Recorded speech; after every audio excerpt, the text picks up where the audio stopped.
122 last night, so close. Kyrie Irving missed a step-back three to give the Mavs a potential victory. He finishes with 16 points. Luka Doncic, 39 points in the loss.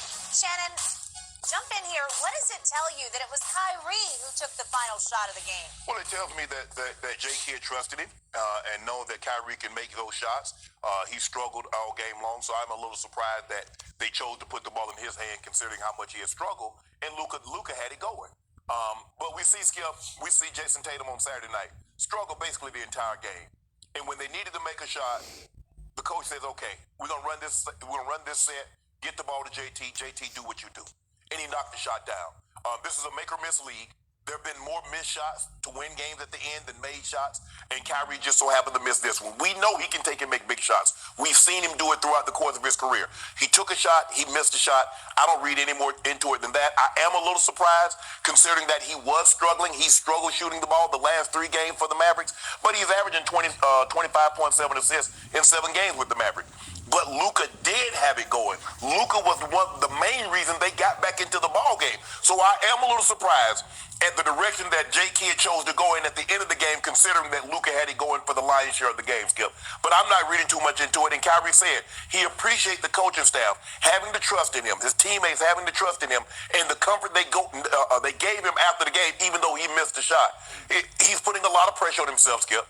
And you know, anytime you make a trade, especially a guy of Kyrie's, you know what comes along with that, Skip. There's a lot of pressure. There's a lot of expectations.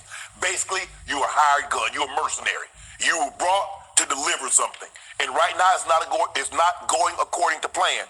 But I'm not going to read any more into it than that. He took a shot. He missed a shot. But Kyrie Irving is more than capable of taking and making that shot. We have seen that before. Yes. Okay, my turn. I first guessed this. This will not work. This is not working. And it has now become painfully clear, especially to Luka Doncic, your guy, a guy you love, a guy you used to call Baby Bird. I think he graduated into Larry Bird, right? Yes. I have come to respect him greatly for his genius of scoring the basketball in the paint, and I now feel officially sorry for Luka Doncic because his coach J-Kid has said, give me Kyrie. And in the clutch, down the stretch, with games on the line, I want the ball in Kyrie's hands. And I got to have a strong feeling right now that Luka somewhere is not a happy camper. And your JT analogy, your Jason Tatum analogy, it's fine, except in Boston, Jason Tatum is the man, right? I mean, he's clearly, I love Jaylen Brown, but I think in the locker room, I think it's seen that Jason Tatum is the star of the team. But we've seen them put the ball in JB's hand at the end of the game and make it. Okay, I got it. But the man, the man is Jason Tatum. The man in Dallas used to be Luka Doncic. He still is. He is not the man. I'm going to hit you over the head with this stat again because it gets worse by the game. So they have now played 5 total games together. And in the fourth quarter of those 5 games, would you believe that Kyrie in the fourth quarters, and there's also one overtime, Kyrie has taken 41 total shots in all those fourth quarters in that one overtime. Luka has taken 13 shots in all those fourth quarters in that one overtime. 41 shots to 13. Last night it was 8 shots for Kyrie to only 3 for Luka in the fourth quarter of a winnable game against an Indiana team that came in 8 games under 500, not even in the playoffs in the Eastern Conference. So don't tell me that there was high degree of difficulty. This is at Dallas. No, this is a very winnable game. And you got Kleba back, you got Hardaway back. This is the game you should just romp and stomp. But the thing is, Skip, is that they're outside shooting team. Okay. And when your shots are not falling, they don't have any inside presence. I mean, like I said, Powell is a nice guy, but Powell is not going to give you anything offensively inside. No. He's not a defensive guy. And you see what Miles Turner did. Miles Turner was 10 or 13. Okay, I got all that. But it still comes down to you have the ball and you have a chance to win the game. Yes. So I'm thinking, I'm all eyes now because I want to see, Jason Kidd, you're on. Are you going to call a play for your superstar or your new superstar? Right. Who is the man in Dallas?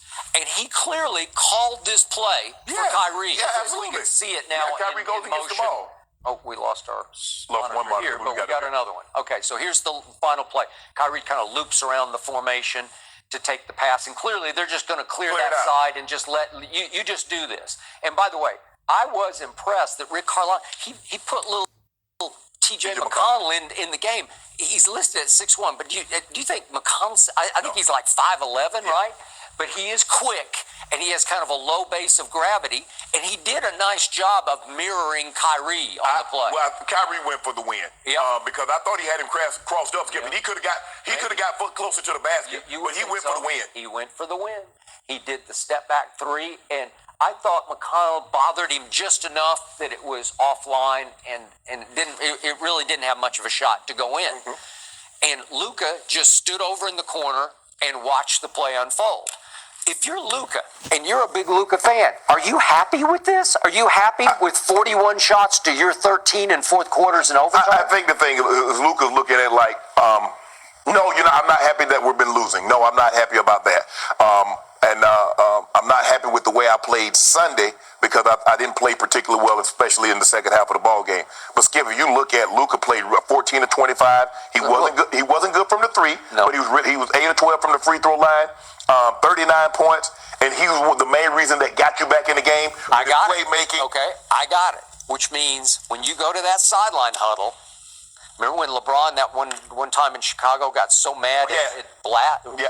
Remember, because he called the play for Kyrie, and LeBron said, "Hell no, not on my watch." And to LeBron's credit, I loved what he did. He said, "No, this is my ball, my shot," and he came out. I love LeBron when he gets mad and plays a little angry, like controlled anger. And remember what he did? They inbound the ball to LeBron, and he stepped back and shot. It wasn't a three, but it was close. A deep two. Yeah, it was a very deep two, and he made it to win the game, right? Mm-hmm. Okay, well, same circumstance.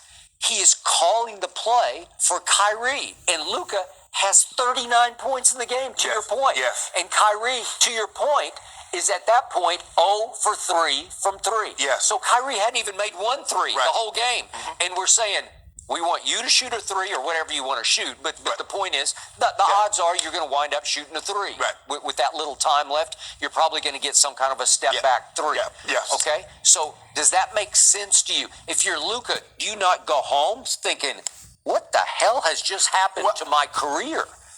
I think all greats, when someone else takes the shot and misses, they always feel that they could have taken and made that shot. That's just the way they're wired, and I get it.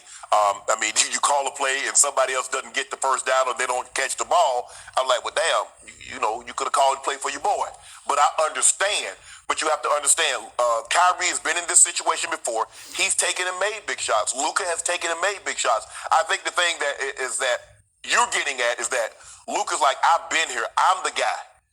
And I don't mind sharing the stage, but in the moment like this here, the first time that we need a big shot, I need to get that. Hey, Kyrie has been on his best behavior, in large part because he has nothing to complain about because he's got the ball in his hands. In fact, after the game, he was a little sheepish. I watched his whole post-game interview, and it was great. He's always he just gushes, and he's so bright with all of his deep thoughts. But he said, I got to gear down a little bit. I got to take it down. I'm trying too hard. Yeah, he got a lot of pressure. I got to go with the flow. I got to get more in the rhythm of the game.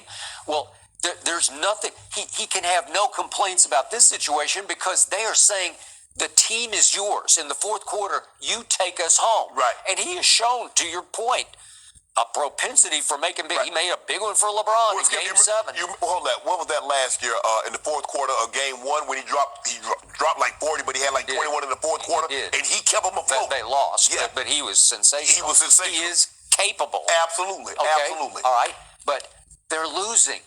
They're now, again, together they're 1 and 4, and the one came against San Antonio. I'm not so sure that they wouldn't be losing if they didn't have Kyrie. Well, but at some point in time, Skip, what's their problem?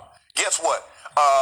Indiana shot 40 free throws because they don't guard and they can't guard without fouling. Although Nembhard had 2 at the end of the game. He missed both of them, or he could have just slammed the door. The place scored 18 points in the fourth quarter after scoring 37. But this is going to be this is the problem with the Mavericks, Skip, is that because you've given up a lot of your Dorian Finney-Smith was a very good perimeter defender. Skip, they don't defend. They don't have a presence. But they never have. Yeah, that's their problem. Right. Miles Turner looked like Wilt Chamberlain. Well, he will against this team. Exactly. Okay. Well, like it is not going to get any easier. Okay, LeBron the other day in the fourth quarter, he just started playing bully ball with them. They didn't have Cleveland, but again against Dwight. But do you think Dwight Powell can stop LeBron James in the lane? He can't. He's got no chance. Or Anthony Skip. No. And guess what?